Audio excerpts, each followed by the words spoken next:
Hello and welcome back to the program. Dr. Cita Gibson, Chief General Officer of MGAA Professional Development Institute, where growing and empowering future leaders now is her passion and purpose. Author of several books and is featured in global magazines, dubbed the Empowerment Doc.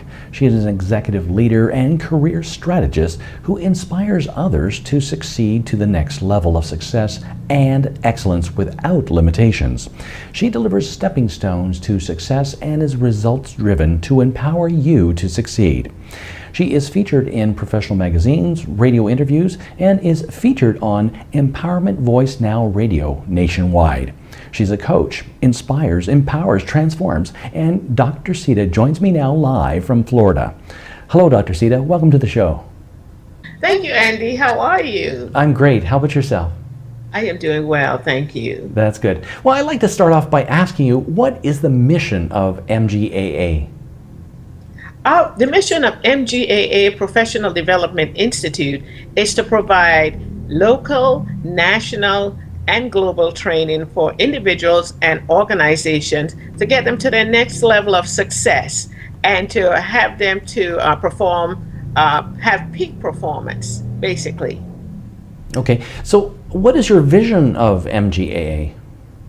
The vision, I see MGAA as helping those organizations, whether they are for-profit or non-profit, helping individuals move to their next level of success. We focus on the leadership aspects of individuals within an organization, and we also focus on the leadership for those individuals that are already career status and they want to move to the next level, which I call the executive level.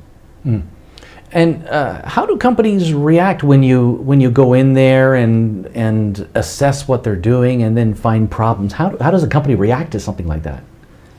Well, most of the time they are not really reactive because they probably recognize that there was a problem, and they recognize there's a problem because what we usually do is we do a pre-assessment before we go into the organization. That is send surveys, an electronic survey, and we survey three different areas. We survey the employees, we survey the leaders and managers, and then we service what I call the support staff, those individuals that keep the building looking good inside and out. Okay, so this type of training helps the company? It helps the company because it identifies, the SWOT, the strength, the weaknesses, the obstacles that they may have in there, and what people call threats. But the threats are just shortfalls that could be corrective if they identify. So, what did you do actually before MGAA was formed? Oh, before MGAA, I was a professional student. I still am a professional student, but I was a professional careerist in the military.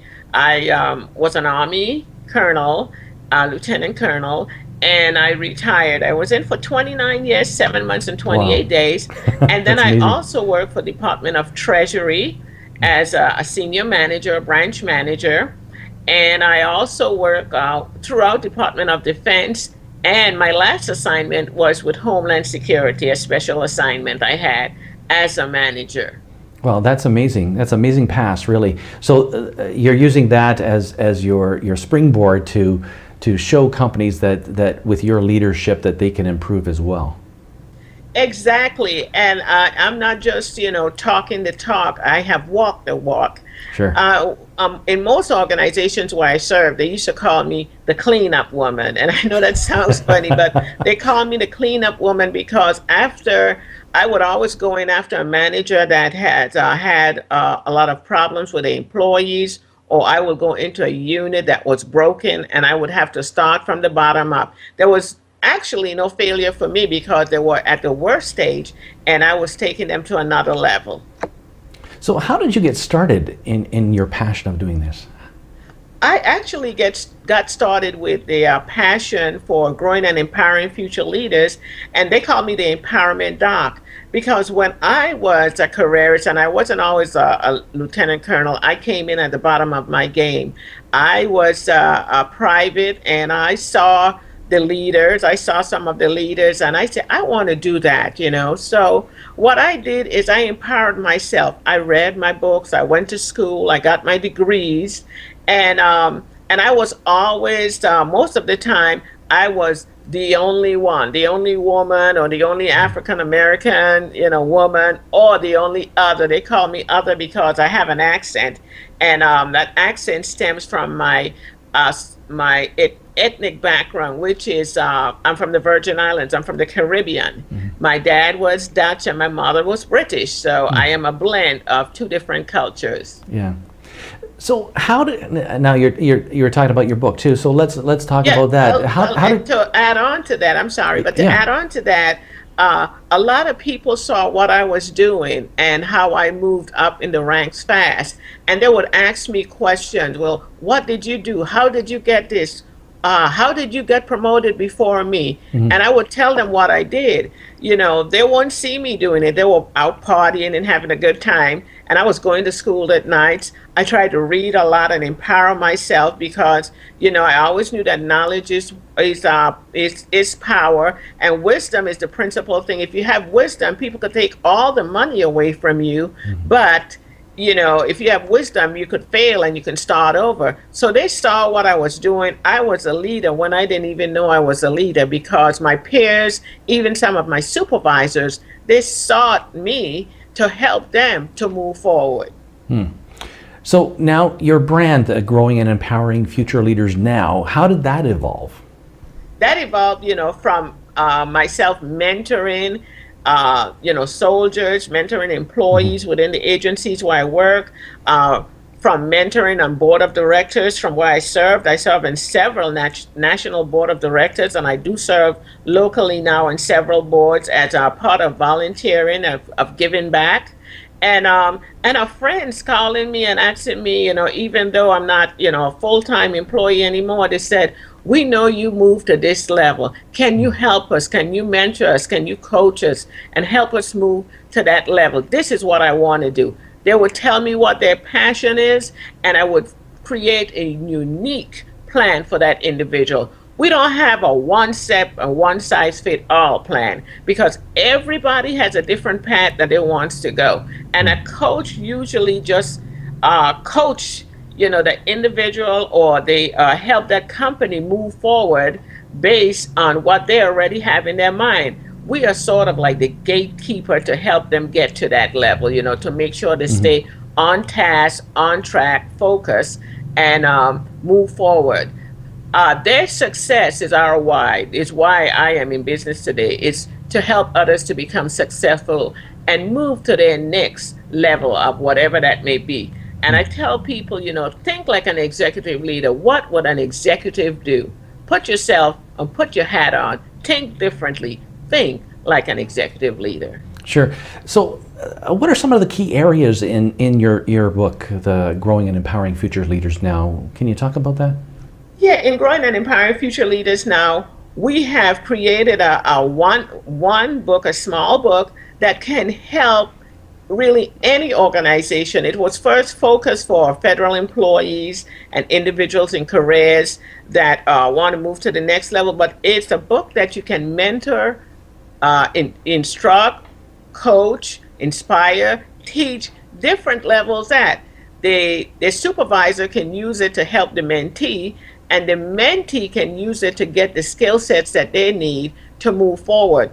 In the back of this book, we have a whole lot of resources that they can go to, that they can look up, that they can empower themselves. But one of the key things that's in this book, it's what's called an IDP and an LDP, a leader development plan of how you can take the leader from point A to point B to get to where they want to go. And then we have an IDP, an individual development plan, all to move that individuals to the next level, a professional level stage. And it gives all the steps they need to get there, really detailed on how to get there. And I use that based on the roadmap that I used to get to where I was at. And then, you know, I've used some other expertise, you know, people that gave me their advice. And also I did some additional research to see what top 500 companies were doing. Okay, so what are two of the important tips for leaders that are aspiring to become the next level executives? What I always tell them is the leaders is they have to be able to identify where they want to go. That means they need to know what they're called to do, what they want to do. That's number one. If you don't know what you want to do, you don't know how you're going to get there. It's just like taking a vacation. If you don't know where you want to go for vacation, you can't make the plan to get you there. So I tell them to identify where they want to go. And then from there, we can develop a plan to move forward. And then secondly, I tell them they have to empower themselves and get themselves out of their own way. Sometimes the biggest stumbling block that an individual could have, or the biggest stumbling block that an organization could have, is that top executive. That top executive may not want the employees to grow, so they won't provide any training for them. And then, if you're an executive yourself and you want to go a little bit higher, or you are a mid-career level employee and you want to go higher, sometimes you have to get your own self out of the way. I had a client that said to me, she said, well, I'm not going to put in for that position because I know they're going to select somebody else. Well, yes, absolutely, they're going to select somebody else if you don't apply. So you can't get selected if you don't apply for the position. That's right. So that's just one of the examples that we use. But it's very detailed, and it's very simplistic but detailed to help an individual grow. So how can viewers improve themselves in these areas?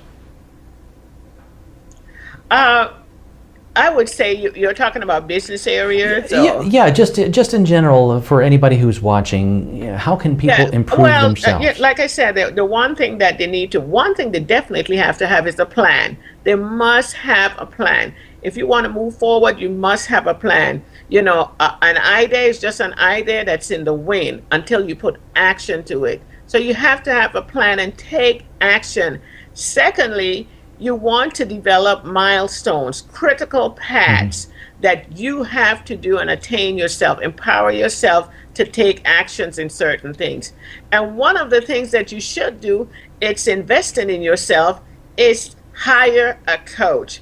MGAA Professional Development Institute, we have several partners and myself that do coaching for individuals that need that kind of service. And we are here to help you. Your success is our why.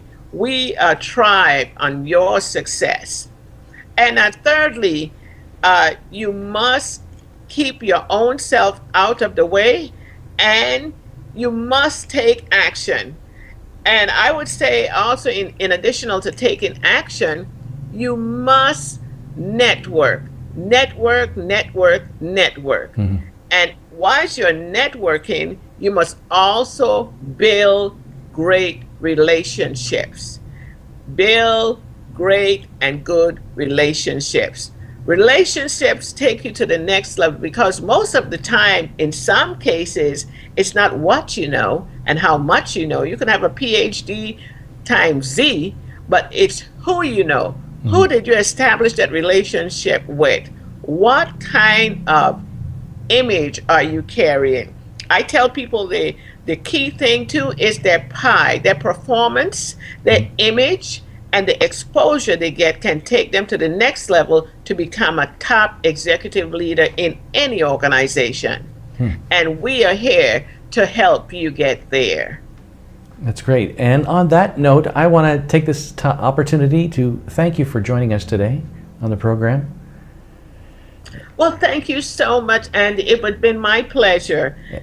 And maybe we'll have you back in future again for an update. Thank you. Okay. And that was Dr. Cita Gibson, founder and CGO of MGAA Professional Development Institute. And that's a report for today. Thank you for joining us. I'm Andy Zajac. See you next time.